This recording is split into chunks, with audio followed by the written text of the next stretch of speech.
wino.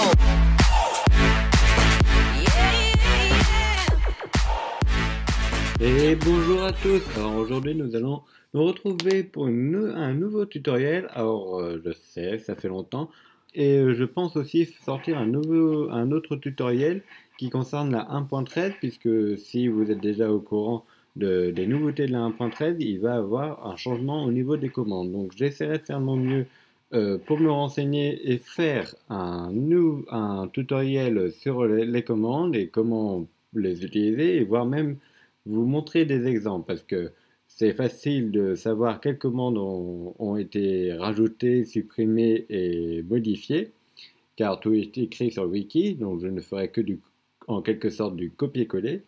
Et donc j'essaierai en même temps de vous montrer des exemples de toutes ces commandes. Il y a des commandes qui sont pas mal intéressantes, mais il y en a une que j'aurais bien voulu qu'elle y soit, et vous ferai la proposition à cette vidéo.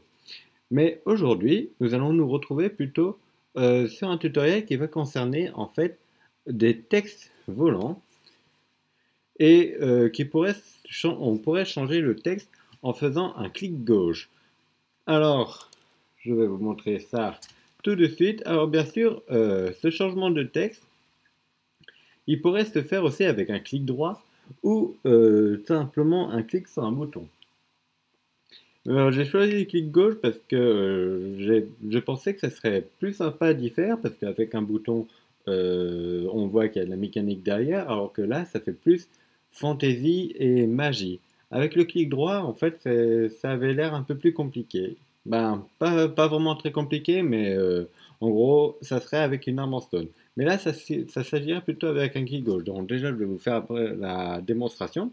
Donc là, vous voyez, nous avons un texte en l'air qui dit « Bonjour à vous tous, aujourd'hui nous allons voir un texte qui se change par un clic gauche uniquement. » Ensuite, nous avons l'indication qui dit « Change de page avec clic gauche » et nous sommes à la page 1 sur les 3. Alors je fais un clic gauche. Voilà, vous voyez, la page s'est changée. Donc maintenant, il nous dit « Ceci vous permettra de mettre plusieurs textes sans envahir votre map. » Vous pourrez du coup mettre vos règles, vos histoires sur ce texte cliquable. Donc cela permettrait en effet en gros de compacter tous vos textes à un même endroit. Comme ça, comme je viens de l'écrire précédemment, ça permettrait de ne pas trop combler votre map de texte à droite et à gauche. Vous pourrez tous les réunir au même endroit et dire aux joueurs de faire un clic gauche, un clic droit ou cliquer sur le bouton à l'aide d'un panneau qui dit page suivante par là ou page précédente. Là, le seul problème, c'est que du coup, on peut aller juste à la page suivante. Donc pour revenir à la page 1, il faudrait cliquer plusieurs fois. Mais ce qui est super avec ça, c'est qu'on peut mettre des couleurs, comme vous l'avez vu avec celui-là. Alors là, je vous fais un autre exemple pour tout ce qu'on peut mettre, les symboles et les couleurs. Donc là, vous voyez, lorsque vous voulez installer un nouveau... par contre, pas la peine de dire ça, puisqu'on n'a pas encore commencé le tutoriel. Donc regardez juste au niveau des couleurs et des symboles. Voilà. Là, un petit texte en gras. Un petit pic, un petit cœur que vous ne voyez pas forcément parce que c'est en tout petit, avec quelques notes de musique et des sortes de tours. Et voilà. Donc, comment j'ai fait ça? On va le voir tout de suite. Déjà, on va commencer par préparer notre terrain. Alors, déjà, pour ce faire, comment dire ça? Donc, pour créer ce texte cliquable, il faut déjà savoir, avec un clic gauche, qu'est-ce qu'on fait avec un clic gauche? Avec un clic gauche, on frappe. Donc, c'est-à-dire qu'on pourrait tuer une entité. Alors, il faudrait une entité qui ne drop pas d'XP et qui ne drop pas de loot. Le seule entité qui est disponible pour ça et qui est assez grand pour avoir une grande marge où on pourrait faire un clic gauche, ça serait le villageois. Donc il faudra installer un villageois. Mais celui-là, on pourra le mettre avec les commandes. Maintenant, ça sera au niveau du texte. Alors bien sûr, vous pourrez choisir le nombre de lignes de texte que vous pourrez mettre. Là, par exemple, on va en mettre, j'en ai mis combien? 3 ou 4? Ah oui, je disais donc. Donc on va préparer notre terrain. Donc vous allez voir. Et hop. Donc là vous voyez, nous avons mis notre page. On a mis 4 lignes de texte. Et ces textes en fait correspondent à des armor stones. Et ces armor stones, on les sépare de 0,25 blocs chacun pour que le texte soit pas trop rapproché pour que ça se superpose et pas trop éloigné non plus. Alors bien sûr, vous pouvez éloigner si vous voulez pour que ça soit plus joli. Alors, mais le maximum que vous pouvez faire sans que ce soit superposé, ça sera une distance de 0,25 blocs de chaque. Et après, pour qu'il soit assez haut afin qu'on puisse faire notre clic gauche juste en dessous, il faudrait le faire augmenter de 1,5 blocs. Donc là, on a notre villageois ici. Et à 1,5 bloc de haut, on a notre premier armor stone avec page 1 sur 4, puis un deuxième au-dessus à 0,25 blocs qui dit change de page avec clic gauche, etc. Donc là, il suffirait que je fasse un clic gauche pour changer de page. Alors, bien sûr, nous allons voir tout de suite ça avec notre fichier fonction. Tout de suite là maintenant. Voilà, nous y sommes. Donc, pour rappel, les fichiers fonctions sont en format .mcfunction, comme je vous l'avais montré sur la vidéo précédente. Donc, tout d'abord, pour ce test cliquable, nous allons d'abord se poser une question. C'est comment on va changer de page et avec quelle détection? Déjà, on va changer de page grâce à notre clic gauche. Donc, il faudra savoir si oui ou non l'entité est présente. Donc, notre villageois qui est invisible. Donc, on va créer un score pour lui qui se situe ici. Pardonnez-moi. C'est absent page 2. Et bien sûr, nous le faisons de type demi. Comme le deuxième qui, lui, va modifier le texte selon la page où on sera. Donc, ça sera un score page 2 de type demi. Et à partir de là, donc déjà, nous allons dire, tant que l'entité est là, on va mettre notre score à 0, parce qu'il ne sera pas absent. Et quand l'entité ne sera plus là, il sera absent, donc on va mettre 1. Un peu comme le code binaire. Quand on dit 0, c'est non. Quand on dit 1, c'est oui. Donc, si l'entité est absente, on le met à 1. Si l'entité est présente, on va le mettre à 0. Donc ici, il sera à 0 tant qu'il est là. Donc on va faire un exécute sur cette entité avec les coordonnées précises si vous faites plusieurs tests cliquables, ce qui est possible. Et ensuite, vous mettez votre score à la fin. Et on va mettre notre score absent de page est égal à 1 au-dessus parce que le fichier va lire de haut en bas. Donc tant que l'exécute détecte s'il y a le villageois, on sera forcément à 0. Mais dès qu'il ne sera plus là, cette commande ne va plus s'exécuter et du coup, il va lire uniquement celui-là, qui va nous le mettre à 1. Donc là, on saura que l'entité est absente. Maintenant, on va faire une opération qui va faire en sorte de modifier notre score page afin de changer notre texte. Donc on va faire notre opération qui se trouve ici, donc scoreboard player operation @a page 2 plus est égal, donc pour faire une addition, @a avec les coordonnées précises ou pas du tout, et avec un rayon assez large pour détecter un joueur qui est assez proche de l'entité,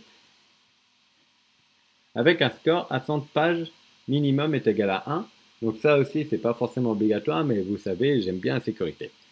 Et absent de page 2. Donc là, c'est-à-dire que cette opération va s'effectuer que quand absent de page 2 va être égal, en plus j'ai pas mis un 2 là, que quand absent de page 2 va être égal à 1. Donc c'est-à-dire que l'opération qu'on va faire, c'est page 2 qui est par exemple égal à 0, à notre première page, plus absent de page 2 qui va être égal à 1, donc ça va nous faire 0 plus 1, donc ça va nous donner un page 1. Parce qu'en fait, ce qu'il faut comprendre sur ce scoreboard player opération, c'est qu'on ne peut pas faire égal sur un autre scoreboard. En fait, on est obligé de choisir directement la cible, donc le résultat, où est-ce qu'il va s'afficher. Et notre résultat va s'afficher au premier score qu'on va mettre.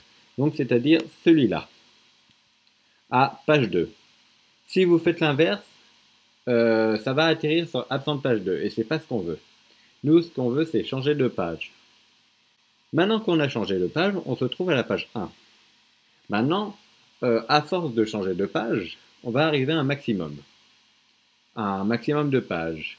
Ça dépendra de vous. Si par exemple vous voulez faire 5 pages et que vous commencez votre score à page à 0 ou à 1. Si par exemple vous commencez à 0, ça va aller de 0 à 4. Là vous aurez vos 5 pages. C'est-à-dire que si votre page va être égale à 5, il faudra le remettre à 0. Donc ici j'ai mis pour 4 pages. Donc, on va faire scoreboard player set @a. Score page 2 minimum est égal à 3. Donc de 0, 1, 2, 3, ça fait bien, ça fait 3 pages, pardon, parce que à score page 2 est égal à 3, on va remettre à 0, donc il ne sera pas pris en compte. Donc là, on aura 3 pages. Puis, quand absent de page 2 est égal à 1, donc bien sûr, on ne va pas le laisser comme ça. Lui, on va devoir le remettre à 0. C'est-à-dire qu'il faudra réinvoquer cette entité. Donc heureusement, on a fait l'opération avant, qui va nous faire changer la page. Maintenant, on veut aussi que la page arrête de changer. Donc il faudra aussi invoquer l'entité. Donc on va tout de suite invoquer l'entité après. Donc on va faire execute @a score absent de page 2 minimum est égal à 1. Les vaguelettes. Puis on va invoquer notre villageois. Alors par contre, il faudra penser que sur le villageois, il faudra mettre ses coordonnées, là où il se trouve, juste en dessous du texte, puis lui mettre une seule ville, donc là, à cet attribut-là. Après, un effet d'invisibilité, donc ici. Le fait que son intelligence artificielle soit supprimée, donc qu'il soit immobile, silencieux aussi, vous pouvez laisser le son si vous voulez. Lui, il n'y a pas besoin puisque il ne loot rien. Et un tag pour savoir qu'il change. C'est lui qui correspond au changement de page. Maintenant qu'on a fait tout ça et qu'on a réussi à changer de page, qu'on a réussi à détecter si le villageois est là ou pas, maintenant il faut afficher notre texte. Donc là j'ai déjà mes deux exemples. Pour le nombre de pages sur le nombre de pages total et l'indication. Donc, c'est-à-dire que à chaque page, là, par exemple, ici, sur cette ligne-là, c'est quand notre score page 2 est égal à 0, on va faire /entity data @e holo1 page 2, donc là, c'est le premier armor stone en bas, et ben, on va lui changer son nom, tout en laissant le nom visible, donc custom name visible 1, et là, custom name pour changer son nom. Et là, vous pouvez mettre des symboles de paragraphe.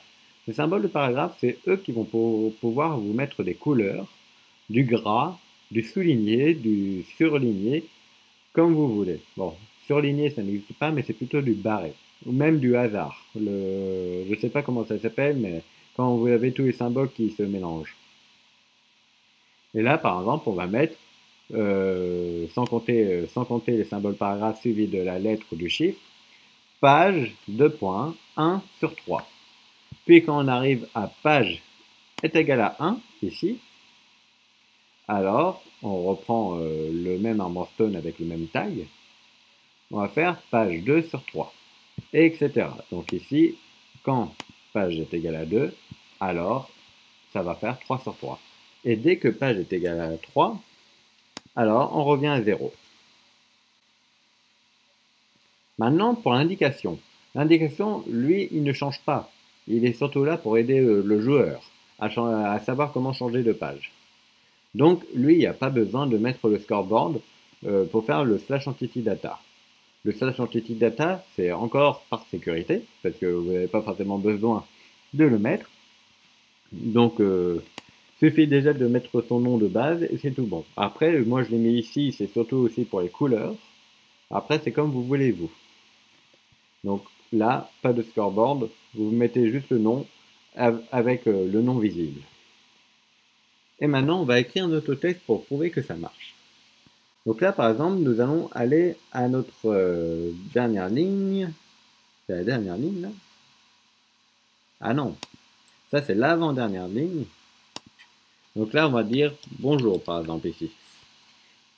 Non, pas bonjour. Le bonjour, de coup, c'est tout en bas, puisque la première ligne se trouve tout en haut, et celle de tout en haut, c'est holo 4, donc celle-là. On va faire bonjour. Ça va?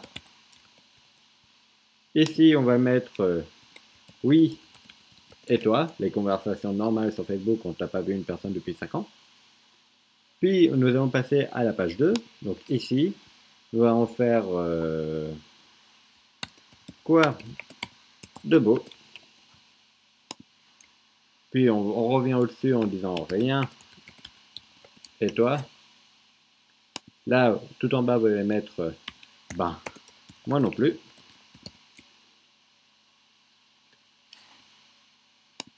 Et là, vous mettez un OK. Voilà, donc maintenant, on va voir le résultat. Et heureux, donc bien sûr, pour savoir le résultat, soit vous quittez votre map et vous retournez dessus, soit vous faites un slash reload. Voilà, vous voyez, maintenant on a notre texte. Bonjour, ça va? Oui, et toi? Je fais un clic gauche, quoi de beau? Rien, et toi? Ben moi non plus, ok. Et vous voyez aussi que les pages changent. Là, on est à la page 3 sur 3, 1 sur 3, 2 sur 3, 3 sur 3, etc. Alors maintenant, on pourrait mettre de la couleur. Là, nous allons mettre, par exemple, un paragraphe 6.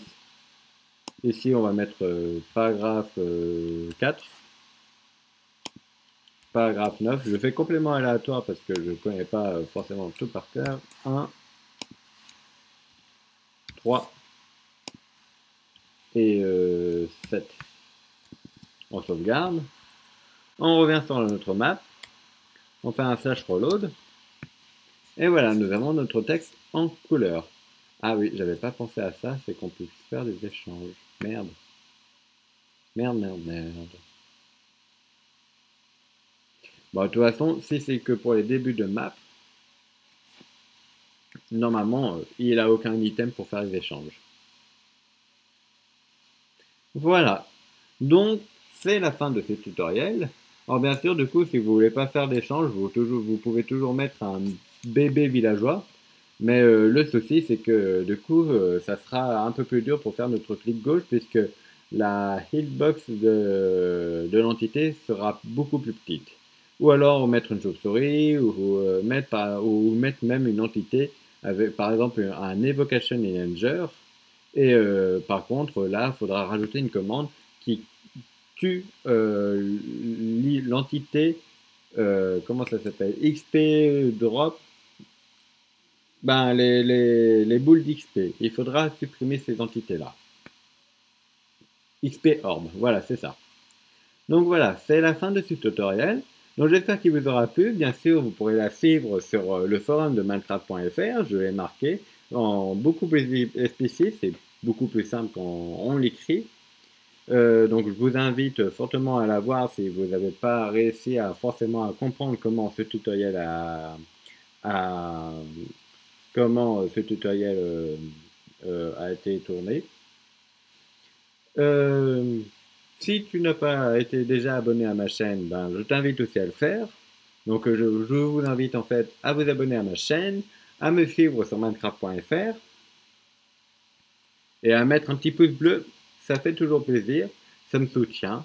Même si je ne suis pas forcément beaucoup sur YouTube. En tout cas, je vous dis à la prochaine. On se rejoint à la 1.13.